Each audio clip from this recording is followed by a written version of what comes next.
Halo pemirsa Jogja Sehat, dimanapun Anda berada, apa kabar hari ini? Mudah-mudahan selalu dalam keadaan sehat tanpa kurang satu apapun. Dan senang sekali di sini Ninda Vilas Putri kembali hadir di Jogja Sehat untuk bisa berbincang-bincang mengenai dunia kesehatan. Dan tentu saja nanti akan bersama narasumber yang sudah hadir.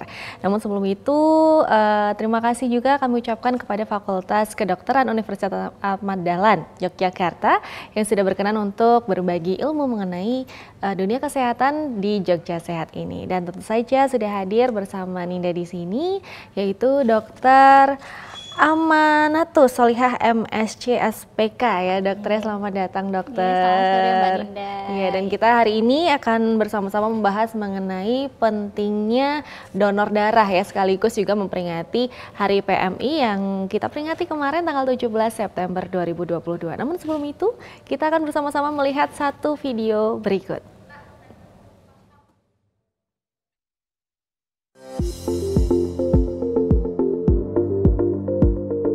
Donor darah itu sebuah aksi sosial yang dilakukan untuk membantu sesama yang membutuhkan, yaitu darah. Jadi kita mendonorkan darah kita untuk disumbangkan kepada yang membutuhkan. Membantu orang lain, terus kegiatannya itu sehat juga, terus bisa berguna lah buat orang yang membutuhkan. Tindakan kecil atau tindakan kemanusiaan yang sangat berarti bagi orang lain. Sebenarnya saya sudah beberapa kali yang melakukan tes untuk melakukan donor darah. Itu terakhir kali SMA. Tapi kebetulan karena tensi saya tidak mumpuni, tidak memenuhi syarat untuk melakukan donor darah, jadi untuk saya saat ini mungkin belum pernah. 4 bulan yang lalu. Terakhir kali tahun 2020 itu pas orang tua saya melahirkan, butuh darah, jadi butuh darah saya.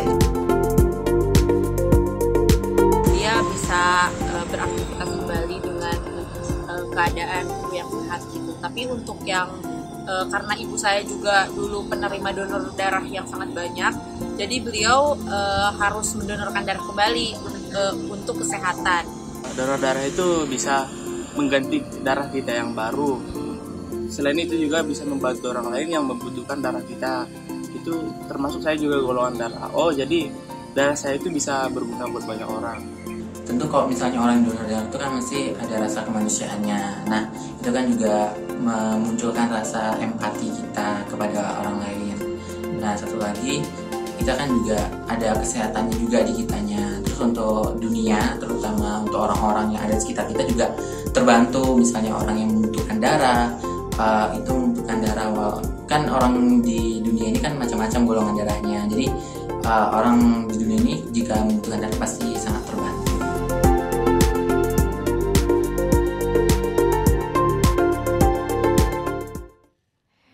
Ya, itu tadi beberapa statement ya atau vox pop mengenai sedikit mengenai manfaat donor darah, kemudian sebenarnya donor darah dari pandangan masyarakat itu seperti apa sih gitu. Nah, kalau menurut Dokter Ama nih, dari video yang kita lihat barusan, gimana nih? Apakah memang pengertian donor darah itu atau pentingnya donor darah itu memang sudah diserap oleh masyarakat dengan benar atau sebenarnya masih ada mispersepsi seperti itu? Mungkin bisa dijawab. Ya, terima kasih Mbak Ninda. Jadi tadi yang kalau kita lihat dari video itu memang sebenarnya secara umum ya pemahaman masyarakat mengenai donor darah itu sudah bagus ya, artinya bahwa memang kegiatan donor darah itu kita memberikan darah ataupun komponen darah ya, dan ini memang tujuannya adalah untuk menyelamatkan hidup pasien, baik itu nanti pada kondisi yang akut ataupun untuk sebagai bagian dari terapi ya atau pengobatan yang harus diterima oleh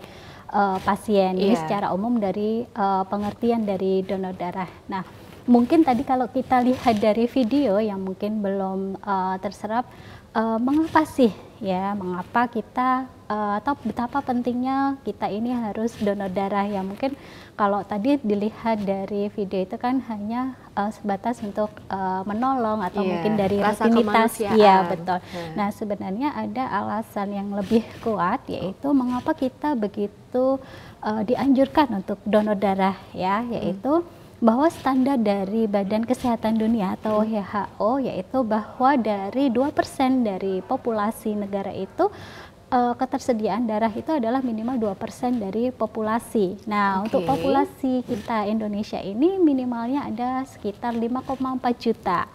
Nah, ini kan jumlah yang sangat besar, Mbak Ninda ya. Kemudian data dari PMI sendiri di tahun 2021 baru 85% dari kebutuhan ini yang tersedia. Kemudian dari data dari BPBD ya, itu kita dapatkan bahwa dalam sepersekian detik itu akan ada ya orang yang membutuhkan donor darah. Nah, di sini pentingnya mengapa kita ini harus menjadi pendonor. Nah, tentu saja ada syarat-syarat untuk seseorang itu dia bisa menjadi pendonor. Iya. Nah, mungkin syaratnya apa aja nih? Kan kadang orang-orang tuh cuman lalu lalang gitu kabar-kabar. Namun sebelum itu saya ingin mengingatkan juga pada pemirsa kalau ingin berinteraksi juga bersama kami bisa melalui line telepon di 0274 580 800 seperti itu ya. Mungkin bisa langsung dijelaskan saja, Dokter. Begini Mbak Ninda, untuk secara umum ya, untuk donor darah itu ada beberapa kriteria yang memang harus dipenuhi oleh pendonor. Misalnya dari usia minimal adalah 17 tahun. Oh, jadi kalau udah punya KTP gitu langsung betul ya. Jadi bisa 17 tahun, bisa dapat KTP, dapat SIM, bisa menjadi pendonor darah. Satu itu. Yang kedua dari berat badan. Berat badan nih berapa nih? Langsung siap-siap gitu saya. Betul. Dari berat badan ini tergantung nanti dari darah yang akan diambil, tapi biasanya standarnya adalah untuk pengambilan darah 350 ml ini distandarkan minimal dengan berat badan 45 kg. Kemudian kalau mau diambil darahnya sekitar 450 ml, ini berat badan minimalnya adalah 55 kg. Kemudian kalau pengambilan hanya komponen darah tertentu atau kita kenal dengan istilah aferesis, itu berat badan minimalnya adalah 55 kg. Itu laki-laki dan perempuan sama? Sama. Kemudian selain dari umur, kemudian berat badan, yang tidak kalah pentingnya adalah dari tekanan darah. Tensi atau kita biasa menyebut tensi itu nanti biasanya orang menyebut atas dan bawah ya. Nanti untuk yang tensi atas atau kita menyebut sebagai istilahnya sistol ya. Tekanan darahnya ini adalah untuk pendonor ini dia harus ada di range 90 sampai 160 mm². Kemudian yang bawahnya ini atau diastolnya ini kita sebut ini dia minimal 60 sampai 100 mm². Dan jarak antara sistol dan diastolnya ini harus lebih dari 20. Misalnya ada seseorang dengan tensi kan tadi batas sistolnya kan minimal 90 nih Mbak Ninda. Tapi misalnya waktu dicek dia tekanan darahnya adalah misalnya 85/90, ini tentu saja tidak memenuhi syarat. Kenapa itu, Dok? Karena untuk tekanan darah ini adalah menjadi syarat mutlak ya, karena kan nanti kalau pada tekanan darah yang terlalu rendah atau terlalu tinggi, kemudian diambil darahnya, ini akan mengganggu dari hemodinamik dari orang tersebut, malah justru membahayakan dari pendonornya. Jadi ini tensi ini juga merupakan screening awal selain dari umur dan usia. Nah, kemudian saat di screening awal ini juga akan dilakukan anamnesis atau pertanyaan-pertanyaan terkait adakah penyakit tertentu yang kemudian diderita oleh calon pendonor ini, yang ini nanti berpengaruh terhadap kualitas dari darah yang akan didonorkan. Misalnya nih, mohon maaf pada seseorang yang memang sudah diketahui mengidap penyakit infeksi yang nanti bisa ditularkan lewat darah, misalnya pada penderita HIV, ini tentu saja tidak bisa menjadi pendonor. Kemudian selain dari penyakit ini, kemudian kalau dia sudah lolos, nanti akan dilakukan pemeriksaan dari kadar HB atau hemoglobinnya. Ini ada minimalnya, yaitu ada di rentang 12,5 sampai 17. Berarti sepertinya saya tidak lolos. Tapi selain daripada itu tuh sebenarnya ada berapa screening sih, Dok? Maksudnya tadi kan ada tahap pertama, tahap kedua, atau jangan-jangan ada 10 tahap nih sebelum donor darah?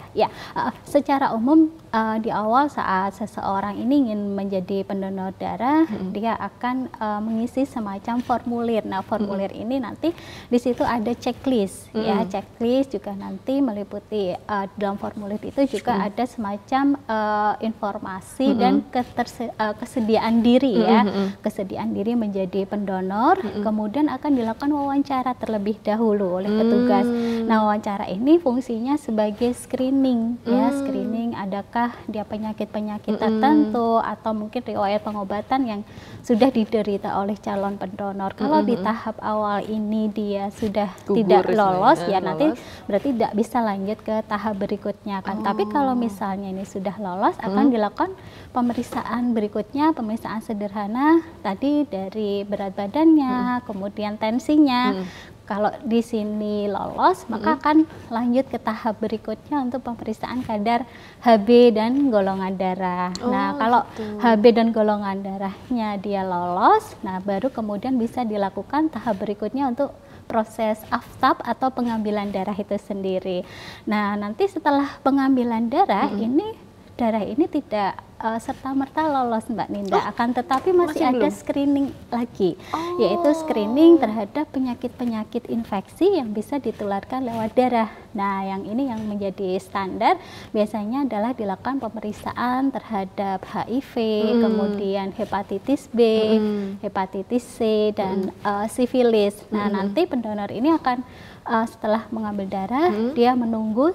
Nah, menunggu ini sambil menunggu hasil screeningnya. Kalau tadi hasil screeningnya ternyata negatif atau tidak reaktif, nanti akan diinfokan kepada pendonor sehingga darah ini nanti bisa untuk tahap berikutnya, kemudian nanti bisa menjadi darah yang bisa didonorkan. Tapi kalau misalnya reaktif atau ada salah satu yang reaktif, maka darah ini tidak bisa menjadi darah yang nanti akan diberikan kepada pasien.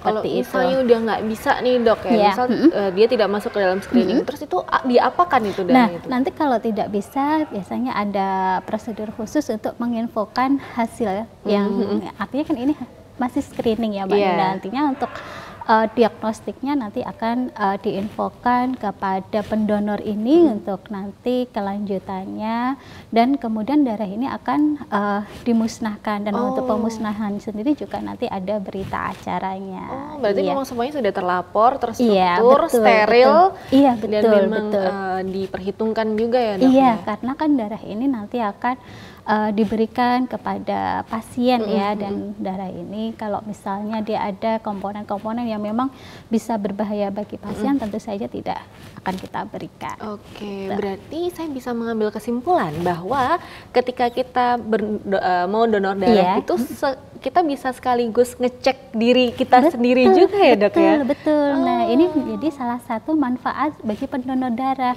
Artinya tadi selain disampaikan di video manfaat berbagi, nah di sini adalah manfaat untuk kita screening kesehatan diri kita sendiri. Jadi kita tahu bahwa kita dari tekanan darahnya, kemudian dari kadar HB kita, kemudian terhadap tadi penyakit-penyakit tertentu yang memang menjadi protap untuk dilakukan screening. Oke, dokter, kita akan lanjut lagi setelah ada yang mau lewat berikut ini. Jangan kemana-mana, tetap di Jogja Sehat.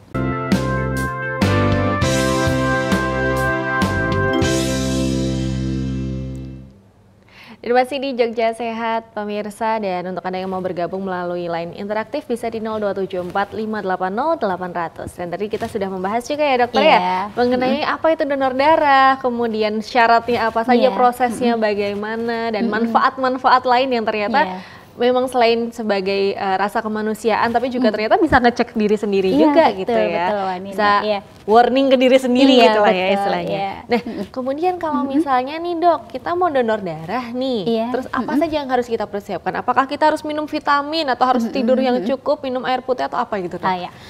Betul Mbak Nida, untuk sebelum donor darah tentu saja ada persiapan ya, tapi persiapan ini tidak terlalu apa istilahnya yang gimana-gimana enggak ya.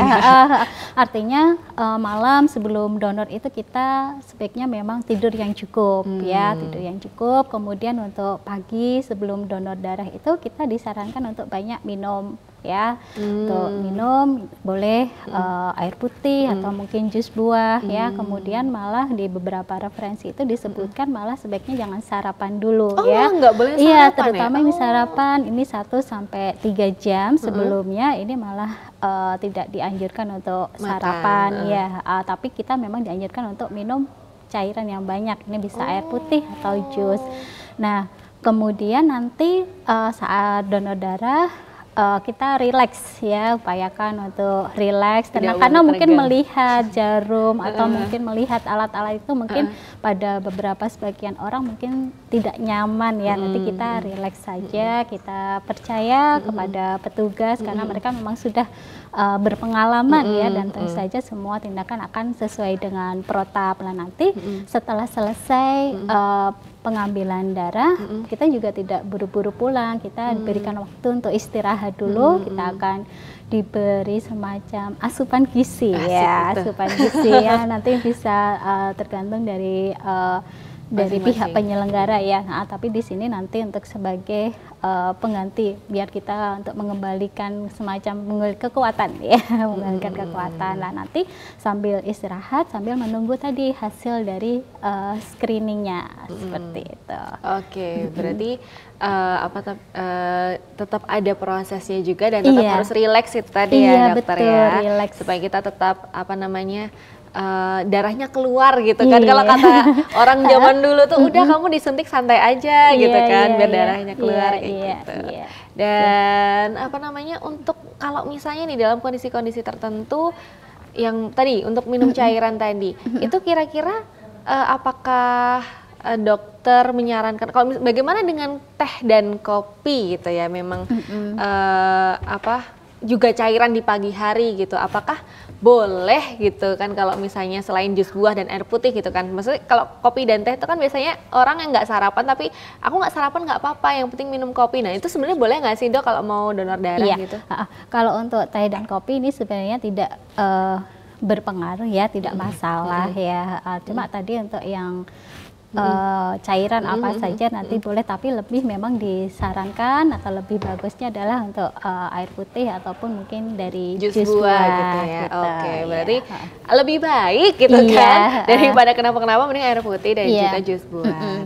Nah, kalau misalkan dalam kondisi seperti ini nih dok, kita ya tidak bisa dipungkiri ya pemirsa ya, bahwa kita masih dalam masa endemi COVID-19. Bukannya saya mau menakut-nakuti, tapi kita mau belajar juga kalau ternyata memang kita habis kena COVID atau mungkin flu atau infeksi lain gitu yang memang masih boleh donor, tapi memang harus ada masa inkubasi atau masa istirahat dulu. Nah, mungkin kalau untuk COVID sendiri kira-kira berapa jangka waktunya boleh donor darah setelah terkena gitu? Oh iya, ya terkait COVID ini nanti kalau untuk saat ini mungkin tidak sekedar saat dia terkena COVID ya Mbak Linda, tapi mungkin vaksin ya, mungkin akan menjadi pertanyaan dari masyarakat, kalau habis vaksin itu berapa lama kita boleh donor? Nah, dari referensi disebutkan minimal 2 minggu ya, 2 minggu setelah vaksinasi maka dia diperbolehkan untuk donor kembali. Juga terkait misalnya tadi ada keluhan misalnya seperti flu, nah itu juga nanti adalah 2 minggu setelah dia tidak ada gejala, jadi bebas dari gejala, ini 2 minggu diperbolehkan untuk dia donor kembali. Oh gitu. Nah kalau misalnya nih saya hari ini katakanlah sudah donor gitu kan, terus karena saya jiwa patriotismenya tinggi, jiwa sosialnya tinggi gitu kan, terus saya pengen donor lagi nih minggu depan gitu, boleh nggak sih dok sebenarnya? Nah ini tergantung Mbak Nina donornya apa ya, karena kalau misalnya Mbak Ninda diambil untuk yang darah utuh ya, atau kita sebut sebagai whole blood, ini adalah disarankan intervalnya adalah 2 bulan Mbak Ninda. Oh 2 bulan, berarti seminggu nggak boleh ya dok? Iya 2 bulan, dan dalam setahun ini untuk yang laki-laki adalah 6 kali dalam setahun. Kalau untuk yang putri ini meskipun tadi dengan minimal interval adalah 2 bulan, tapi untuk yang putri ini adalah 4 kali dalam setahun sebaiknya. Oh kenapa ada perbedaan? Karena itu? kita kalau untuk perempuan ada menstruasi Mbak Nina. Nah di situ pada saat menstruasi ada saat kita kehilangan darah dan itu ada potensi kita untuk terjadi defisiensi besi juga. Nah sehingga untuk frekuensi pengambilan darahnya ini juga berbeda antara laki-laki dan perempuan. Kemudian kalau hanya diambil dari komponen darah tertentunya ya, ini untuk yang aferesis plasma ini untuk durasinya dia lebih pendek, yaitu bisa 2 minggu. Tapi kalau yang utuh durasinya adalah 2 bulan. Nah, untuk yang aferesis plasma ini pun meskipun durasinya 2 minggu, tapi dalam setahun ini juga sebaiknya tidak lebih dari 33 kali. Oh, tetap ada batasannya ya, Dok, betul, ya? Iya. Supaya tidak niatnya menolong malah jadi minta bantu ditolong gitu ya. Ya, betul. Nah, Dok, kalau misalnya nih kita sebagai warga Jogja ya, pengen gitu donor darah, apakah harus ke rumah sakit atau ke PMI aja cukup atau gimana tuh, Dok? Oh ya, untuk yang melayani donor darah ini tadi kalau untuk di wilayah Jogja mungkin kita bisa jumpai adanya mobil unit atau kegiatan-kegiatan donor darah massal. Nah, itu di situ kita bisa ya Mbak Ninda. Kemudian kalau di rumah sakit ini adalah tidak semua rumah sakit melayani untuk proses pengambilan darah.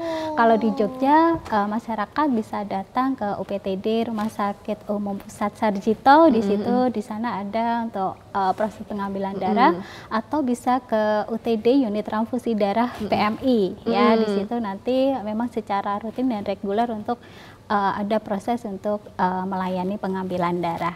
Gitu. Dan itu prosesnya tinggal tadi ya persiapan, dijaga tubuhnya, Betul. terus datang, Mbak saya punya darah. Dan penting adalah di sini menginformasikan sejujur-jujurnya ya, artinya misalnya dari kondisi kesehatannya, kemudian riwayat pengobatan itu juga harus diinformasikan sejelas-jelasnya, Mbak Ninda.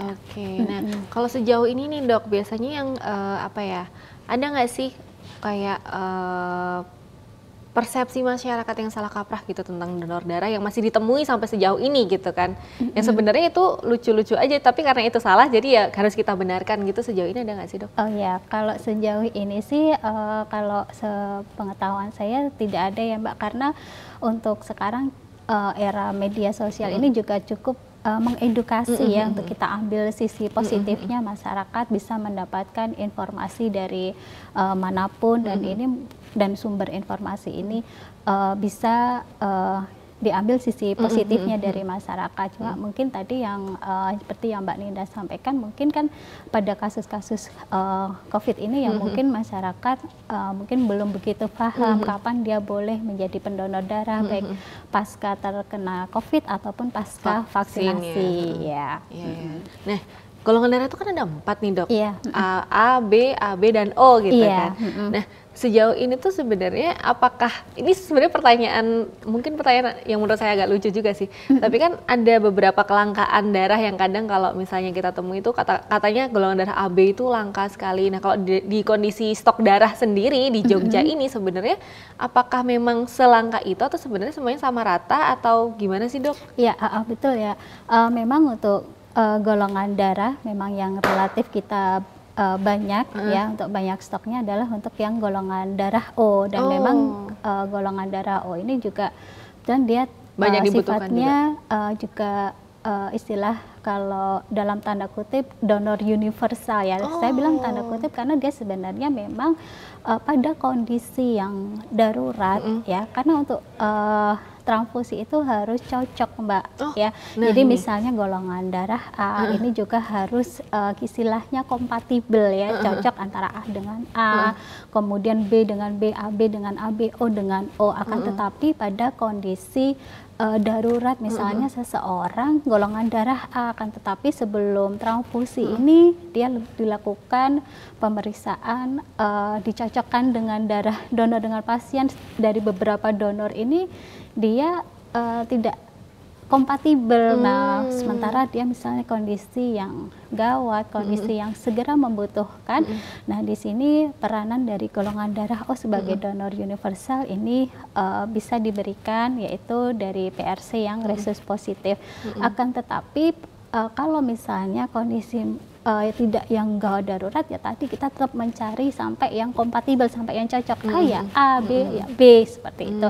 Nah, untuk yang golongan darah AB sendiri memang kalau dilihat dari golongan darah itu memang dia jumlahnya memang tidak sebanyak dari golongan darah O ya, jadi sehingga untuk stok di PMI itu memang biasanya relatif lebih sedikit dibandingkan untuk golongan darah yang lain, misalnya golongan darah A, B ataupun golongan darah O. Nah, apakah sebenarnya itu adalah masalah atau sebenarnya itu wajar-wajar saja karena ya, karena memang kalau kita lihat dari yang di populasi pun juga yang untuk orang dengan golongan darah AB pun memang tidak sebanyak untuk golongan darah yang lain, sehingga saat ada kegiatan donor darah itu pun juga nanti tetap jadi jumlahnya jadi nggak banyak, nggak sebanyak orang yang akan mendonorkan A, B ataupun golongan darah O. Oke, nah ngomong-ngomong soal donor darah nih, saya kembali lagi tadi flashback ya mengenai relax ini dok. Iya. Karena kebanyakan teman-teman saya pun kalau misalnya dia mau donor darah tuh masalahnya mungkin sudah cukup tidur, sudah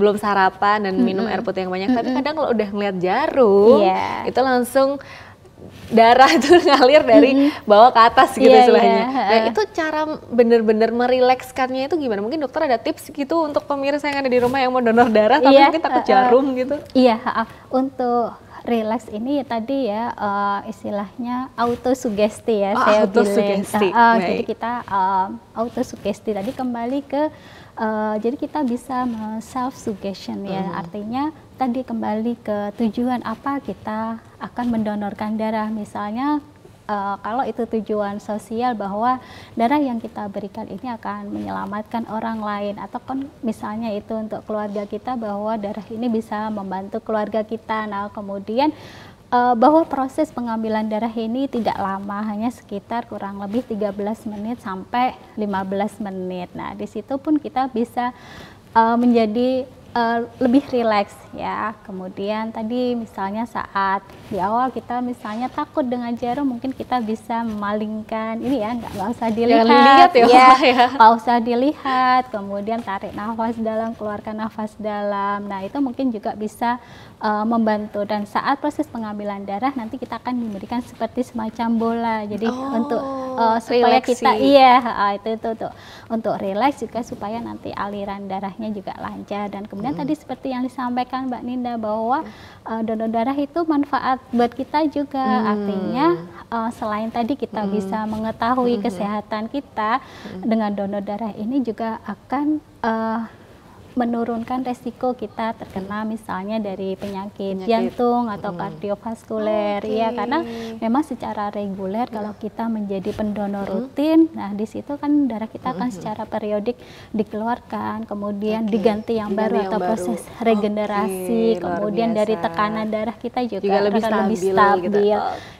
Terima kasih dokter untuk waktunya hari ini. Ini menyenangkan sekali ya kita membicarakan tentang donor darah, tapi sayang sekali waktunya sudah cukup, sudah selesai. Kita akan berjumpa lagi mungkin di lain waktu ya dokter ya. Dan terima kasih juga sekali lagi untuk Fakultas Kedokteran Ahmad Dahlan, Universitas Ahmad Dahlan Yogyakarta untuk berkenan menjadi narasumber di pekan ketiga di Jogja Sehat juga. Terima kasih banyak. Dan terima kasih juga untuk seluruh pemirsa yang hadir dan juga menemani selama 30 menit di Jogja Sehat di rumah masing-masing. Tentu saja mudah-mudahan selalu dalam keadaan sehat sentosa. Akhir kata saya Ninda Filas Putri undur diri. Terima kasih dan kita bertemu di lain kesempatan. Dadah.